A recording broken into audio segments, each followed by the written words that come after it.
అన్ని పెరిగిన ధరలకు అనుగుణంగా వేతనాలు పెంచాల్సిన అవసరం ఉన్నది. ద్రవ్యోల్బణానికి అనుగుణంగా వేతనాన్ని పెంచాల్సిన అవసరం ఉంది. అందుకని వేతన సవరణ కమిషనర్ని అపాయింట్ చేయాలని, ఇంటీరియం రిలీఫ్ డిక్లేర్ చేయాలని ఏపీ ఎన్జిఓ పక్షాన అలాగే ఏపీ జేఏసీ పక్షాన కమిటీ విషయంలో మాత్రం ఉద్యోగులకు తీవ్రమైన అన్యాయం జరుగుతుంది. తీవ్రమైన అసంతృప్తి ఇవాళ ఉద్యోగుల పక్షాన ఉంది. పీఆర్సీ కమిటీని వెంటనే నియమించాల్సిన బాధ్యత రాష్ట్ర ప్రభుత్వం మీద ఉంది. ఇంటీరియం రిలీఫ్ను మంజూరు చేయాల్సిన బాధ్యత కూడా. వేతన సవరణ విషయంలో ఇప్పటికే చాలా ఇది జరిగింది. 2.5 సంవత్సరాల నుంచి ఇప్పటికి మనకు వేతన సవరణ చేసే పరిస్థితి లేదు. దాని మీద ఏపీ జేఏసీ, ఏపీ ఎన్జిఓస్ కూడా దాని మీద తీవ్రమైన ఒత్తిడి రాష్ట్ర ప్రభుత్వమే తీసుకురావాలని, రాష్ట్ర ప్రభుత్వం దృష్టికి దీనికి సంబంధించిన మీ అందరికీ సంబంధించిన మనందరి ప్రాస్పెక్ట్స్కి, మన కుటుంబ సభ్యుల ప్రాస్పెక్ట్స్కి మనకు న్యాయపరమైన హక్కైన పీఆర్సీని దాని వేతన కమిటీ చైర్మన్ను వేయించడంలోని మీ మనోభావాలని, మీ ఆందోళనని రాష్ట్ర ప్రభుత్వం దృష్టికి తూచా తప్పకుండా యథాతథంగా తీసుకెళ్లటంలో ఎక్కడ వెనకడుగు వేసేది లేదు అని చెప్తున్నాం.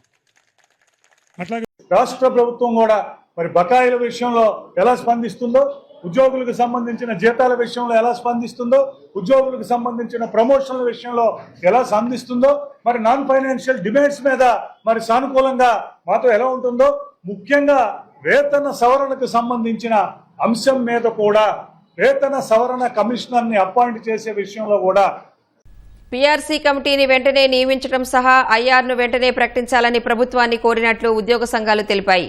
మంత్రివర్గ ఉపసంఘంతో సుమారు 4 గంటలుగా భేటీ అయినట్లు చెప్పారు. తమ సమస్యలను వారికి వివరించామని, ఇప్పటి వరకు 5 డిఏలు పెండింగ్ ఉన్నాయని చెప్పామని సంఘం నేతలు వెల్లడించారు. పొరుగు సేవల సిబ్బందిని ప్రభుత్వ పథకాల్లో భాగస్వామ్యం చేయాలని, ఆపివేసిన పదోన్నతులు వెంటనే అమలు చేయాలని కోరామని తెలిపారు.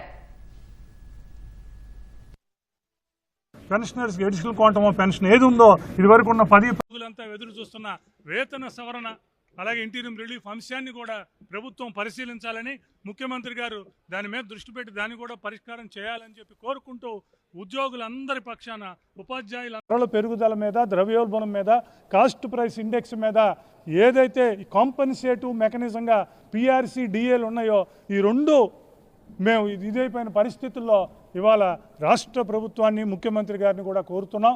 రేపు జరగబోయే సమావేశంలో వీటన్నిటినీ ముఖ్యమంత్రి గారి దృష్టికి తీసుకెళ్తాం, చర్చిస్తాం. ఉద్యోగులకు సంబంధించి